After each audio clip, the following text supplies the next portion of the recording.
Estamos de volta no nosso programa Apostila, num bloco extremamente especial, onde os nossos convidados aqui da Faculdade Projeção de Taguatinga e os nossos amigos que estão nos acompanhando via web, a Faculdade São Lucas de Porto Velho, Rondônia, vão ter a oportunidade de fazer as suas perguntas. Aqui, pessoal da Faculdade Projeção, quem tem alguma dúvida? Professora, quem está participando da falência? É só o credor quem pediu? E os demais credores? Tem uma ordem de igualdade entre eles? Olha, pergunta bacana do Manuel, porque ele, claro, no meio de toda essa conversa, pensou assim, se esses credores vão ter que participar porque eu não tenho muitos bens para pagar todo mundo, como é que funciona isso, né? Então, na verdade, tem aquele credor que pede e que não precisa estar sozinho, hein? Pode estar até já num litisconsórcio de credores. Então, vários credores pedindo. Agora, independentemente de eu pedir sozinho ou vários credores, ocorrerá um momento no processo, depois da decretação da falência mesmo, em que os credores eles vão ser convocados a participar. É bem verdade que muitos deles já vão ser relacionados pelo próprio devedor. Ele coloca o nome, ele coloca os dados daquela empresa, coloca o valor, vencimento, e aí já está tudo bem. Mas aqueles outros credores vão ter que se habilitar para poder participar aqui da falência. Porque, de fato, eu preciso reunir, fora esses que ficaram de fora que a gente conversou, né? Eu preciso reunir os credores para participar. Tudo bem, Manuel?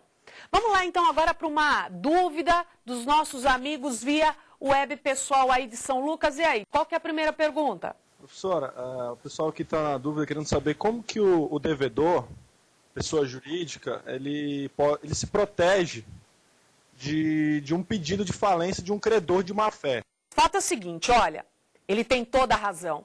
O devedor, ele pode sofrer um pedido de falência com o objetivo aí, na verdade, de lesá-lo. Ou com uma tentativa de cobrança. Então, olha, eu, ao invés de eu cobrar pelos meios normais, eu vou lá e faço a cobrança de uma forma falimentar. Bom, o legislador, pensando nisso, ele estabeleceu o valor mínimo. Começa daí. Então, eu não posso mais pedir a falência com base num cheque de R$1.000. Não dá. E para pedir a falência, eu preciso que o valor mínimo do título seja de 40 salários mínimos. É claro que existem outras hipóteses que a gente vai estudar mais tarde. Mas, veja, se o credor pede a falência e a razão é indevida, o valor é menor, a motivação não existe, o devedor ele tem 10 dias para contestar. E na sua contestação, claro, ele se defende por todos os meios. E se ele quiser já resolver o problema de cara, ele pode depositar em juízo o valor. Então, ele vai elidir a falência, elidir é a mesma coisa que pagar. Ele paga a falência para depois discutir só a intenção. E se for verificada a má-fé mesmo, a casa caiu para o credor, porque a gente pode falar até de litigância de má-fé mesmo, viu, Douglas? Então, é assim que funciona para que o devedor não corra esse risco. Beleza? Vamos, então, agora aqui para a pergunta. Quem mais vai fazer? Diga. Professor, existindo vários credores, há uma certa ordem de pagamento desses credores? Como que é realizado? A Érica fez uma pergunta bem bacana, porque ela já entendeu que tem uma população de gente para receber. Então, o legislador, na lei, ele estabeleceu uma ordem. Então, quem recebe em primeiro, segundo, terceiro. É claro que isso a gente vai estudar numa outra oportunidade, num outro encontro. Mas veja, existe uma classificação. E aí o que vai acontecer? Primeiro eu pago quem está em primeiro lugar, sobrou dinheiro eu vou para quem está no segundo lugar, e assim sucessivamente. Tem gente que não vai receber nada.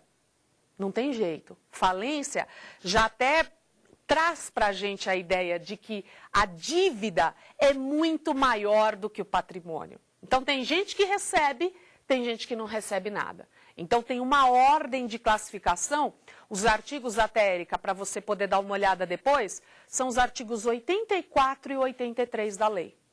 Tá certo?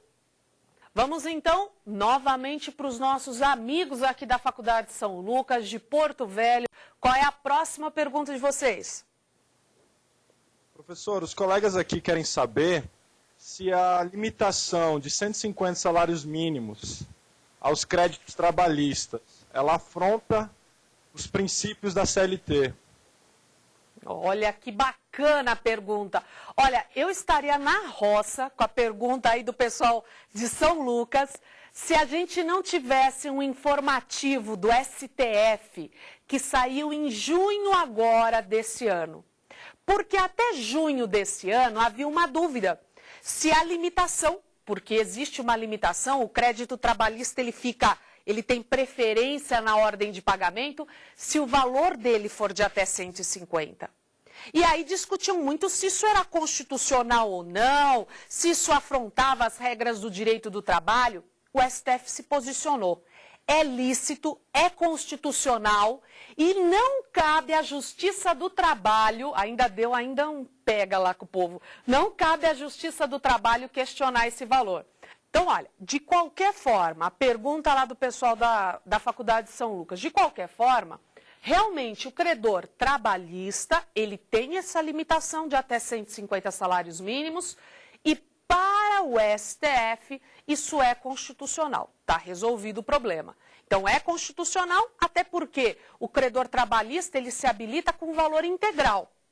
O que vai mudar é apenas a ordem em que ele fica no pagamento. Ou seja, ele até 150 tem uma preferência, tem uma prioridade e acima desse valor vai ficar lá com os credores quirografários. Tá certo? Vamos então agora a mais uma pergunta daqui. Diga. Professora, qual a razão mesmo da Sociedade de Economia Mista não sofrer essa falência, né? Porque trabalha com os dois capitais. Verdade, olha. Ela, claro, deve estar lembrando de direito administrativo, né? Porque depende da atuação, a sociedade de economia mista, dependendo da sua atividade, pode ser eminentemente pública ou privada. E aí a discussão, que havia há algum tempo, essa discussão ela é até superada nesse instante, né? Mas a discussão que existe é, se ela atua na área privada, ela não deveria ser tratada como empresa? Esse foi sempre o questionamento.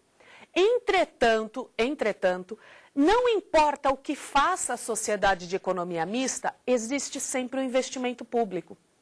Então, na verdade, como é que eu posso quebrar uma empresa cujo patrimônio está totalmente ligado ao patrimônio público e ao interesse da sociedade? Então, esse interesse social, esse interesse público na sociedade de economia mista foi mais importante para o legislador da falência do que a atividade dela econômica mesmo.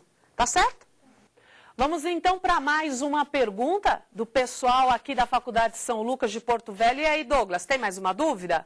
Nós queríamos saber a diferença entre a comoriência prevista na lei revogada, lei de concordata, e as previsões da recuperação judicial prevista na 1161. Olha, a pergunta feita, na verdade, aí pelo Douglas é a diferença entre a concordata da lei antiga e a recuperação.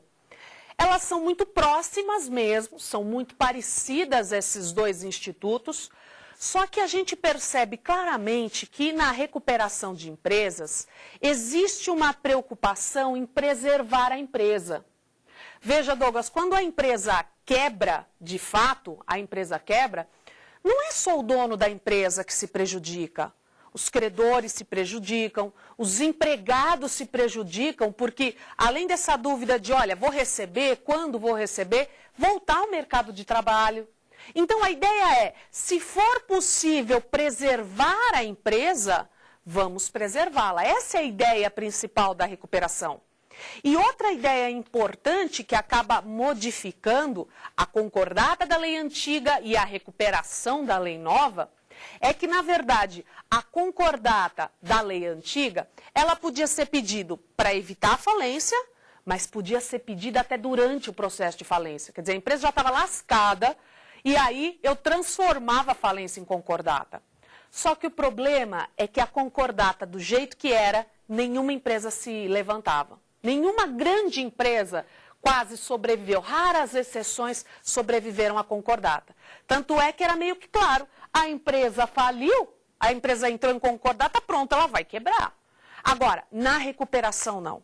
Existe realmente chance dela sobreviver, até porque ela continua tendo acesso ao crédito. Então, existe possibilidade de ela ultrapassar uma fase de crise financeira e depois voltar a exercer sua atividade normalmente. Então, a recuperação parece muito mais adequada aí a essa ideia de função. Mas cuidado que no mundo ainda existe concordata, não é? Você lembra aí de uma grande empresa que sofreu concordata nos Estados Unidos há algum tempo atrás. Então, ainda existe, cuidado. Então, muda muito mais do que o nome, muda a ideia dos princípios mesmo que são aplicados. Tá certo, pessoal de São Lucas, beleza, Douglas? Certo, professora. Joia! Então, agora a gente vai para o nosso terceiro bloco. Claro que no nosso terceiro bloco a gente vai ter aí o quiz eletrônico, o momento da gente testar os nossos conhecimentos. Um rápido intervalo e a gente volta já já no programa Apostila.